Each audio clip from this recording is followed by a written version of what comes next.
Saya pernah berpikir bahwa hidup ini sederhana saja, selama kita taat aturan, semuanya akan baik-baik. Saya pernah yakin bahwa cinta sesama jenis adalah dosa besar yang harus diberantas, sampai hari itu datang dan menghancurkan segala keyakinan saya. Saya pernah membenci diri sendiri karena rahasia yang tersembunyi di hati, tapi tak pernah berani mengakuinya. Nama saya Aditya. Saya seorang polisi di Jakarta, sudah 10 tahun mengabdi. Setiap hari, saya bangga memakai seragam ini, menjaga ketertiban di kota yang ramai ini. Tapi di balik itu ada luka yang tak pernah sembuh. Sejak remaja di kampung halaman di Jawa Tengah, saya tahu ada yang berbeda dengan diri saya. Saya tak pernah tertarik pada perempuan seperti teman-teman sebaya. Malah, tatapan saya sering tertuju pada lelaki lain, dan itu membuat saya muak pada diri sendiri.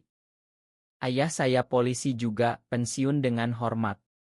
Dia selalu bilang, jadilah lelaki sejati, Adit. Jangan lemah. Saya tumbuh dengan itu. Saat masuk akademi polisi, saya semakin keras pada diri sendiri. Saya ikut raya-raya yang menargetkan penyimpang, meski hati saya bergetar ketakutan. Saya homob, ya, saya akui. Saya benci gay karena saya takut menjadi salah satu dari mereka. Hari itu dimulai biasa saja.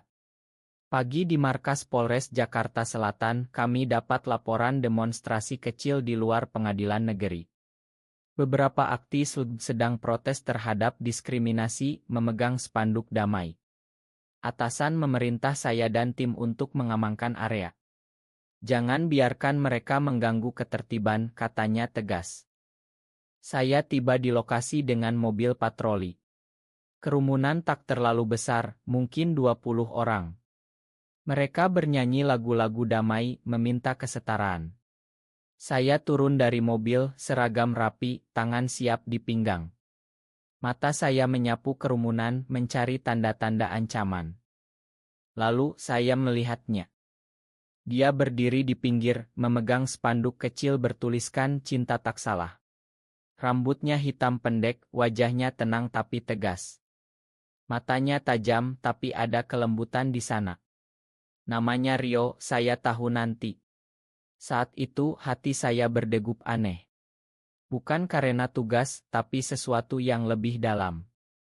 Salah satu demonstran mulai berteriak lebih keras, menarik perhatian media. Atasan ia radio memerintah dispersi. Kami maju meminta mereka bubar. Kebanyakan patuh, tapi Rio tetap berdiri. Kami hanya meminta hak, Pak, katanya tenang saat saya mendekat. Suara itu lembut tapi kuat. Saya memandangnya lama. Bubar atau saya tangkap, ancam saya, suara saya lebih keras dari biasa.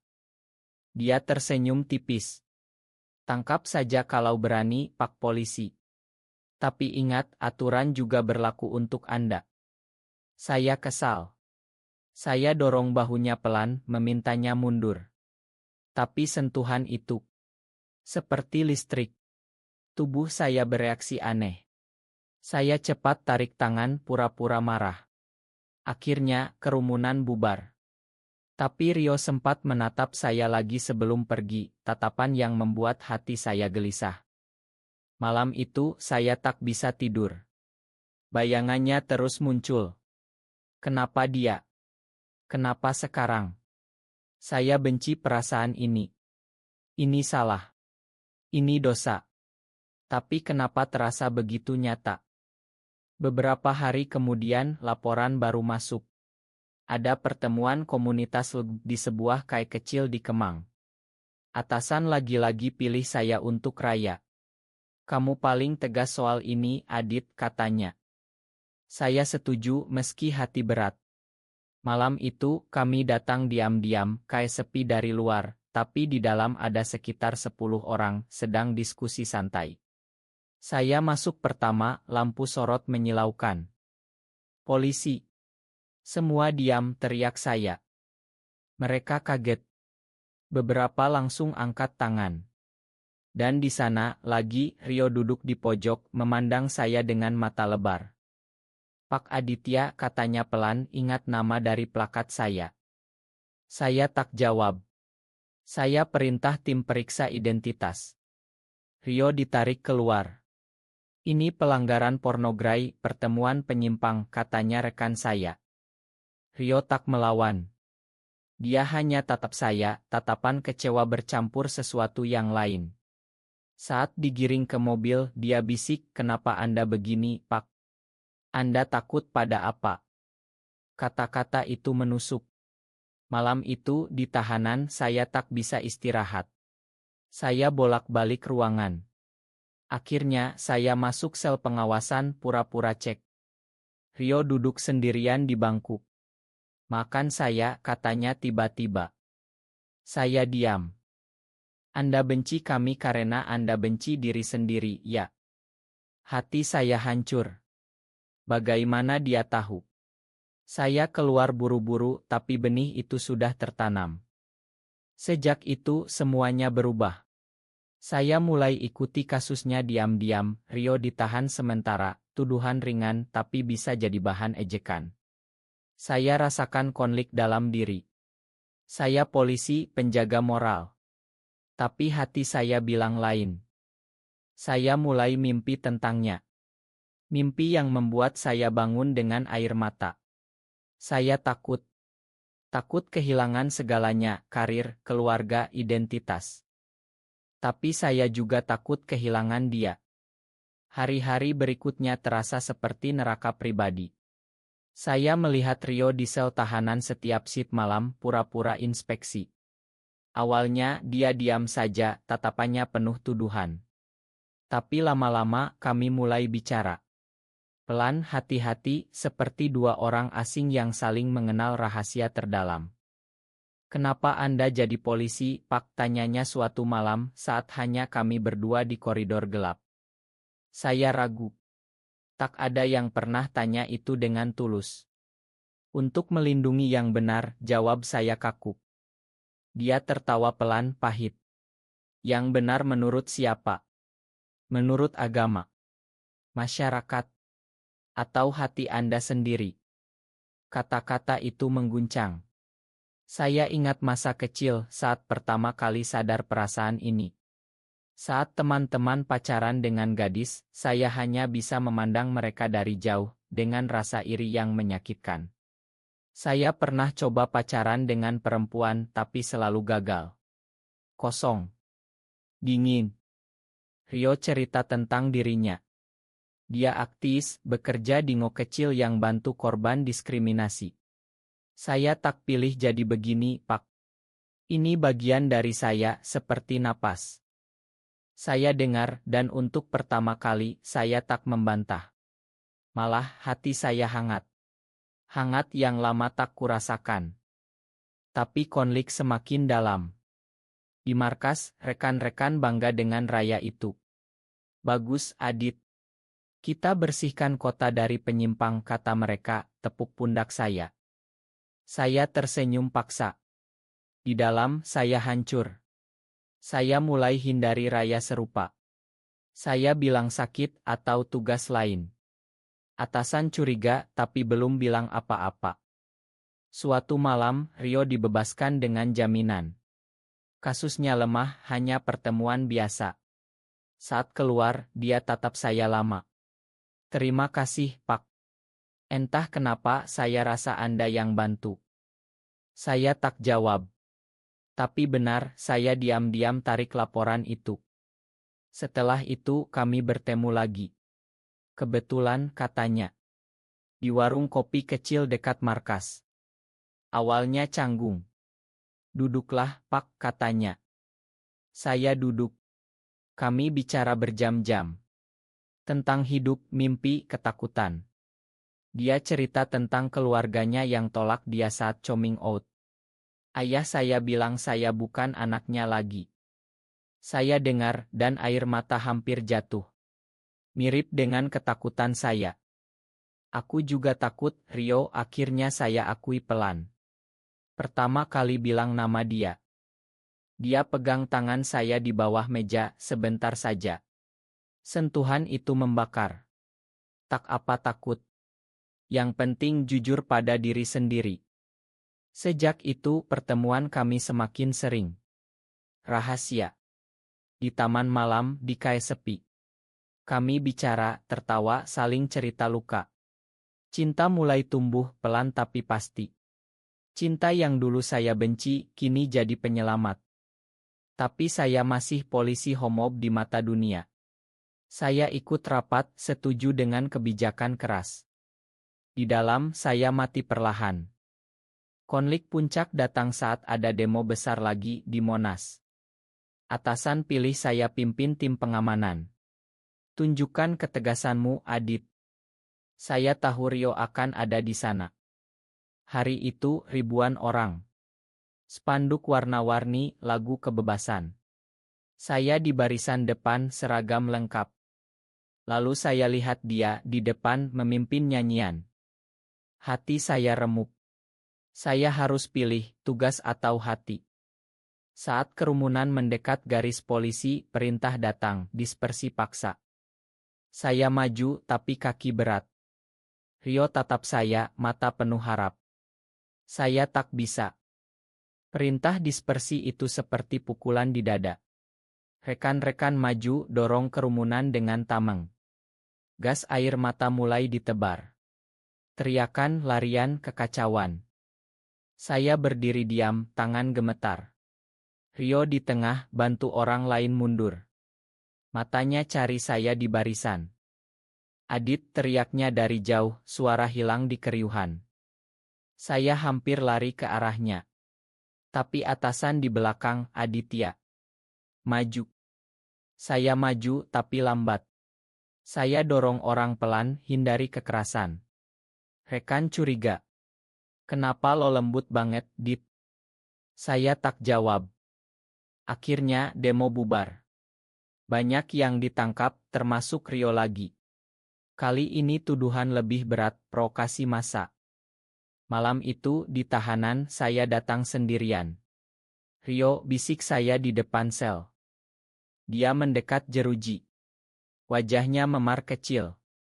Kenapa kamu tak hentikan, Adit? Kamu bisa. Air mata saya jatuh. Aku takut. Semuanya akan hancur. Dia pegang tangan saya lewat jeruji.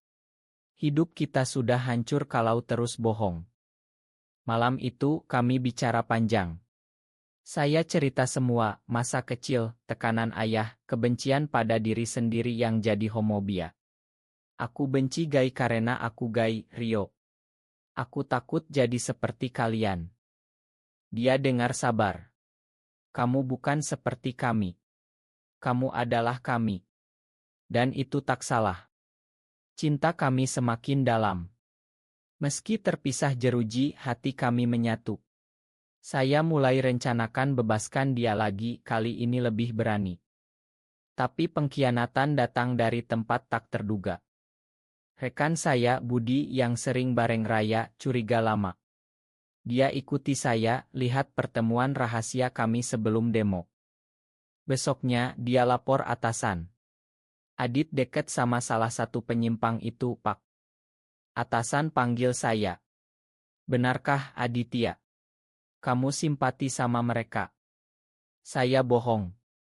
Tidak, Pak. Hanya interogasi.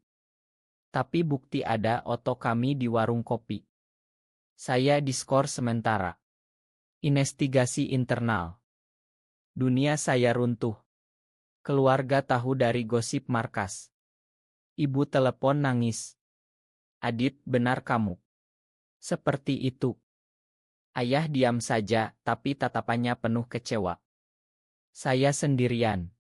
Hanya Rio, meski di tahanan, yang jadi penyangga. Saya kunjungi dia diam-diam, aku akan keluarin kamu apapun caranya. Dia geleng. Keluarin diri kamu dulu dari penjara hati. Konflik semakin ganas.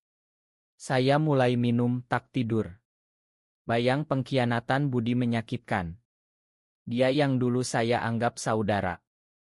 Rio ajari saya tentang penerimaan. Cinta kita tak butuhin orang lain, Adit. Tapi masyarakat Indonesia ini keras. Berita demo ramai, banyak yang dukung polisi tegas. Saya rasakan tekanan dari segala sisi. Akhirnya, sidang Rio. Saya dipanggil saksi.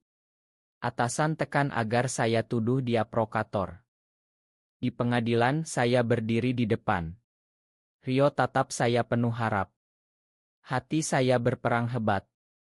Di ruang sidang itu, udara terasa berat. Hakim tatap saya tajam. Jaksa tanya, apakah terdakwa memprovokasi massa, Brigadir Aditya? Semua mata ke saya. Rio di bangku terdakwa, mata penuh cinta bercampur ketakutan. Saya buka mulut, tapi kata macet. Ingatan muncul, raya pertama, sentuhan pertama, bisikan malam di tahanan. Aku cinta kamu, bisik Rio suatu malam, meski tak langsung. Saya juga cinta dia. Cinta yang dulu saya anggap dosa, kini jadi satu-satunya benar. Tidak, jawab saya akhirnya, suara gemetar. Terdakwa tidak memprovokasi. Demo damai. Ruangan gempar. Jaksa protes. Atasan di belakang marah besar. Hakim tanya lagi, Anda yakin? Saya tatap Rio. Yakin, Yang Mulia. Saya salah selama ini. Sidang chaos. Rio dibebaskan karena kurang bukti, tapi saya ditarik keluar. Di luar pengadilan, wartawan ramai. Polisi dukung. Saya tak bicara. Rio keluar, lari ke saya. Kami peluk sebentar, rahasia, di kerumunan. Tapi itu akhir karir saya. Markas panggil. Investigasi lengkap. Budi beri bukti lebih, cat rahasia kami yang dia intip. Saya dipecat tidak hormat. Melanggar sumpah jabatan, kata suratnya. Keluarga tolak saya. Ayah bilang jangan pulang lagi. Saya sendirian total. Hanya Rio yang tetap. Kami pindah ke apartemen kecil di pinggir Jakarta. Hidup sederhana. Rio kerja saya cari kerja serabutan. Tapi pengkhianatan belum selesai. Budi dendam karena saya khianati prinsip, sebarkan rumor. Oto kami bocor ke media sosial. Kami diancam. Pesan benci datang. Penyimpang. Mati saja. Saya takut lagi. Ini salahku, Rio. Aku hancurkan hidupmu. Dia peluk saya erat. Tidak. Kamu selamatkan aku. Dan diri sendiri. Konflik dalam semakin dalam. Saya mimpi buruk tentang masa lalu. Saya menyesal. Kadang ya. Tapi saat lihat Rio tidur tenang di samping, penyesalan hilang. Kami belajar hidup baru. Saling dukung. Cinta kami tumbuh di tengah badai. Tapi masyarakat tak mudah Ada serangan kecil, ban mobil kempes, coretan di pintu. Rio bilang kita kuat bersama. Saya mulai paham arti penerimaan. Bukan hanya terima diri, tapi terima dunia yang keras. Suatu hari, saya tulis surat terbuka. Anonim dulu. Cerita perjalanan saya dari homob jadi mencinta. Viral kecil di komunitas. Banyak dukungan diam-diam. Harapan muncul. Hidup bersama Rio terasa seperti mimpi yang rapuh. Setiap pagi, saya bangun dengan rasa syukur bercampur ketakutan. Syukur karena akhirnya jujur pada hati, ketakutan karena dunia luar masih mengintai. Kami jarang keluar bersama. Takut dikenali. Rio tetap aktif, tapi lebih hati-hati. Saya kerja sebagai satpam swasta, seragam biasa, tanpa kebanggaan dulu. Luka pengkhianatan Budi masih terasa. Saya pernah mimpi dia, tertawa mengejek. Bangun berkeringat, Rio peluk saya. Sudah lewat, sayang. Dia panggil saya sayang pertama kali. Hati meleleh. Tapi badai baru datang. Kasus lama raya dibuka lagi. Ada tuntutan baru terhadap komunitas, dan nama saya disebut sebagai polisi pengkhianat. Wartawan datang ke apartemen. Benarkah Anda mantan polisi yang dukung LG? Saya tutup pintu. Tapi berita menyebar. Keluarga Rio tahu mereka yang dulu tolak, sekarang hubungi lagi bukan dukung tapi marah karena rusak nama. Rio nangis malam itu. Aku egois, Adit. Aku tarik kamu ke neraka ini. Saya pegang wajahnya. Tidak. Aku yang pilih. Dan aku tak menyesal. Cinta kami diuji hebat. Kami sering bertengkar kecil, tentang uang, tentang masa depan, tentang ketakutan. Tapi setiap kali kami balik lagi. Peluk, Ma, janji. Saya mulai terapi diam-diam lewat online. Belajar terima trauma homofobia internal. Sulit. Banyak malam saya menangis sendirian, ingat ayah, ingat seragam yang dulu banggakan. Rio sabar. Kamu kuat, Adit. Lebih kuat dari yang kamu tahu. Suatu hari, ancaman nyata. Kelompok radikal datang demo kecil di depan apartemen. Terik bunuh penyimpang. Polisi datang dispersi, ironis. Saya lihat dari jendela, hati campur aduk. Malam itu kami putuskan pindah. Ke Bali mungkin lebih toleran. Tapi sebelum itu pengkhianatan terakhir. Budi hubungi saya. Adit, Ma. Aku salah. Dia cerita dia juga rahasia sama. Pernah suka lelaki tapi tekan dalam-dalam jadi homob ekstrem. Aku iri sama keberanianmu. Kami bertemu rahasia. Budi nangis. Aku hancurkan hidupmu. Saya makan. Kita sama-sama korban sistem ini. Dia bantu kami. Kasih Ino, lindungi dari jauh. Harapan kembali. Tapi luka tetap. Saya sering diam, tatap kosong. Rio khawatir. Jangan tinggalkan aku, Adit. Aku tak akan, janji saya. Cinta kami semakin dalam di tengah penderitaan. Pindah ke Bali jadi tik balik. Kami sewa rumah kecil di Ubud dikelilingi sawah hijau. Jauh dari hiruk-pikuk Jakarta, jauh dari masa lalu. Awalnya sulit. Uang pas-pasan. Saya kerja di resort, Rio buka kelas kecil bantu komunitas lokal.